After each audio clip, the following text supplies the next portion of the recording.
Hello kids, a very good morning. Yes, once again welcome back to our social studies class. Hope you must have enjoyed the vacations and are feeling relaxed. In fact, fully recharged with energy to grasp new things. Am I right? So, before I start with a new chapter, I would like to take you around to few places within our country.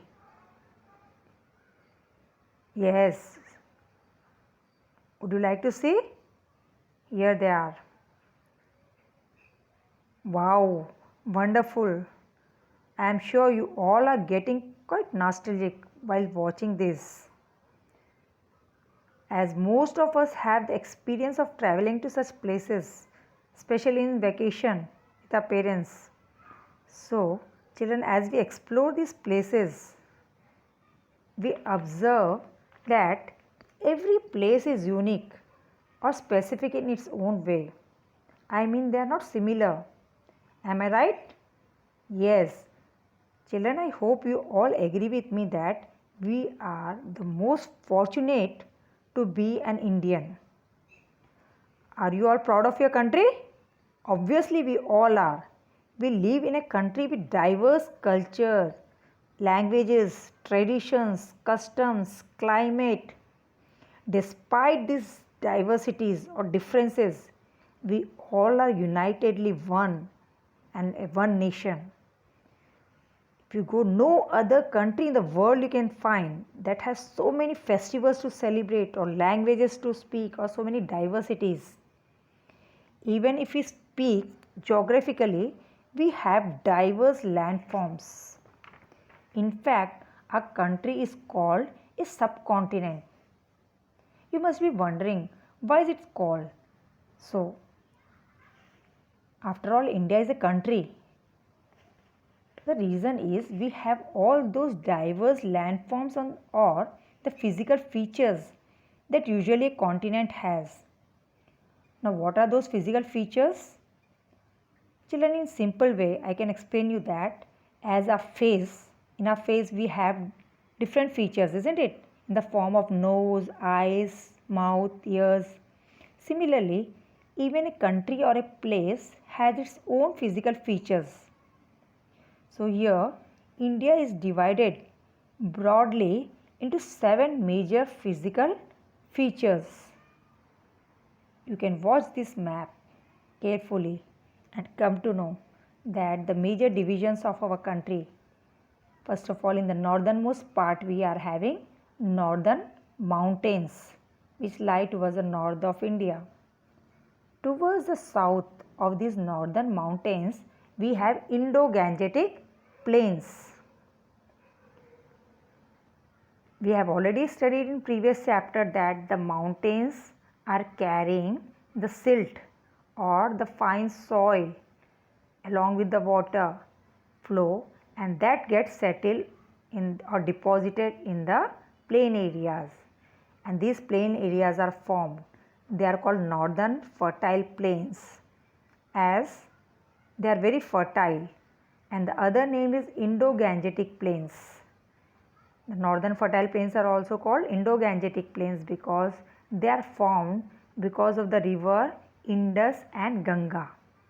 That is the reason we have given the name Indo-Gangetic plains.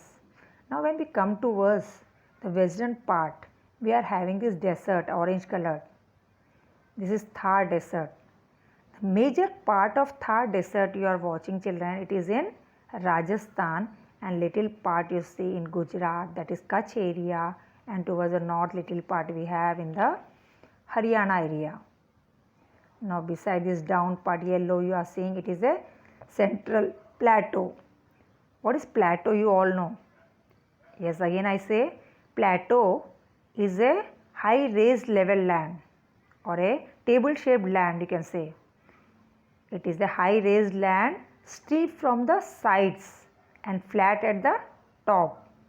If you observe this map, children, you will find that major part of our country is plateau region, isn't it? This yellow part, you see, most of the part is yellow colored. Now towards the eastern part we are having eastern coastal plains. As coastal plains, you know what are coasts? The area that is touching the sea or a ocean. So towards the east we are having eastern coastal plains that is touching Bay of Bengal, and the western coastal plain which is beside Arabian Sea. Now beside coastal plains, towards the inner part of India we have eastern Ghats, and towards the west we are having western Ghats. These Ghats are also small mountain ranges, children. They are not continuous chains, but they are divided into small parts that we'll study later in later chapters. And next we are having the coast, the islands towards the southernmost part of India. In the Bay of Bengal we have India, these are our Andaman and Nicobar Islands, and in the Bay of Arabian Sea we are having Lakshadweep Islands. Now I hope you got it, all these major divisions of our country. Now before we study these divisions in detail, let us revise what we studied in the previous chapter. Yes, we got to know about the major landforms of the world like mountains, passes, valleys, plains, deserts, straits, deltas and peninsulas. Children, you all are familiar with what is a peninsula. Yes, exactly. It is a large piece of land surrounded by water from three sides and land from one side. So India is called a peninsular country. You can check it in this map. This dark blue part you are seeing, this is all are large water bodies, sea and oceans, isn't it? So in the east we have Bay of Bengal towards the east of India. Towards the western part of India we are having Arabian Sea, and towards the southern part of India we have Indian Ocean. Now children, these are the major physical divisions. Now if we see these physical divisions, they affect the lifestyle of the people. They have a great impact among the people who live there. How they eat, how they live, their traditions, customs, all depend on these physical divisions. Now, let us for instance see Jammu and Kashmir. What we observe there? People wearing firens or woolen clothes.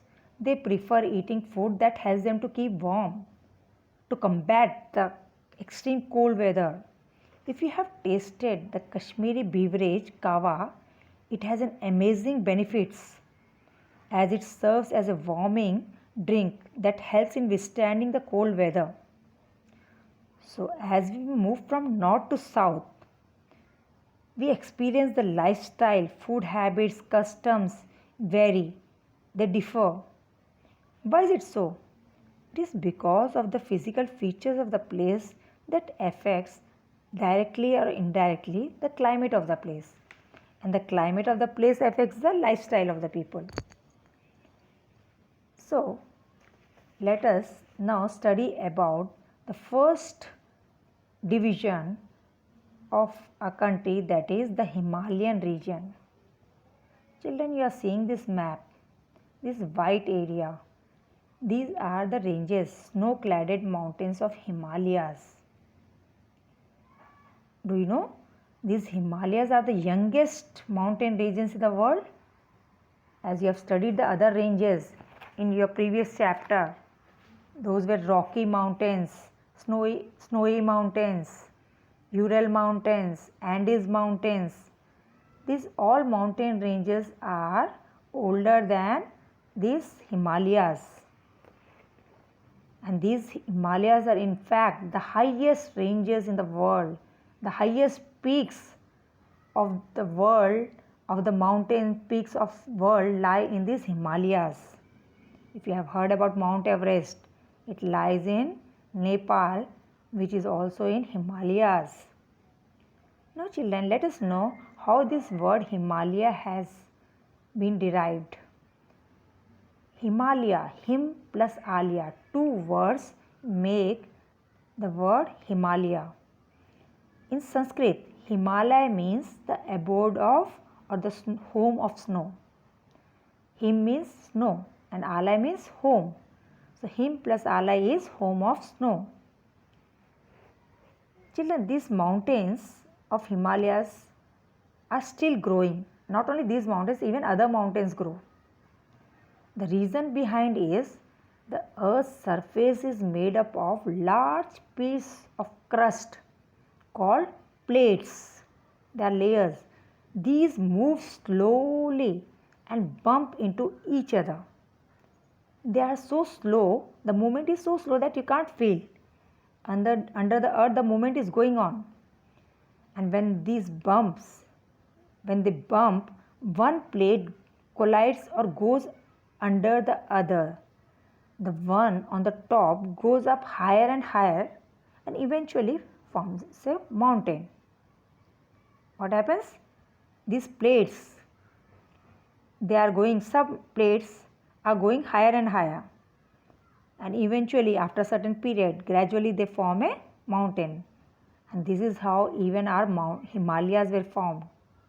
It took millions of years to form these mountains, and still these plates continue to move. That is the reason why these mountains are still growing. Now, this Himalayan range is a broad continuous chain of mountains. You are seeing it is stretching from the eastern part to the western part. If you measure this from east to west, Arunachal Pradesh in the east, here in the India, and here it moves towards the Pakistan, till Pakistan, Indus Valley it moves. If we measure it, it is about 2400 kilometers from west to east.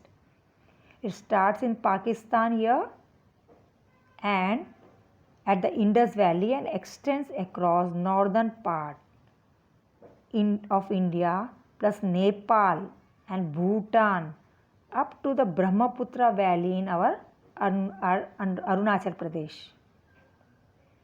This Himalaya consists of three parallel ranges, children. You are seeing here, see, three parallel ranges are there. The Greater Himalayan Range, which is also called Himadri, that lies towards the northernmost part of Himalayan region. Towards the south of Himadri lies the Lesser Himalayan Range, which is also called Himachal. And the southernmost part, that is the Sub-Himalayan Range, is also called the Shivalik Range. Now these run parallel. You are seeing that these three ranges, they do not meet at any point. They move side by side. That is why we call them as parallel ranges. Now children, let us brush up before we conclude this chapter. Let us have a short recap. So children, today we have studied that India is a peninsular country and it is divided into 7 major physical divisions. The northernmost part we have Himalayan range. To the south of it we have northern fertile plains and called Indo-Gangetic plains. Towards the western part we have Thar desert and the major part of it is a plateau region. Towards the eastern and western side of plateau we have Eastern Ghats and Western Ghats and the eastern coastal plains and the western coastal plains. Beside the Ghats we have in the southernmost tip of India, that is excluding the mainland, we have Andaman and Nicobar Islands and Lakshadweep Islands. I hope the chapter is clear to you, children. Before I would like to conclude, once again I would like to show the final map in which you can see all the three ranges of Himalayas and the different physical divisions of our country. Here it is clearly shown in this map. You can see this colorless map with the northern mountains, northern plains, eastern coastal plains, western coastal plains, peninsular plateau, Indian desert and Lakshadweep and Andaman and Nicobar Islands. I hope the chapter is clear to you. This is all for today.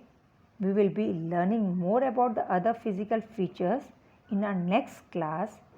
Keep learning, children, and revising it. Have a great time. Thank you.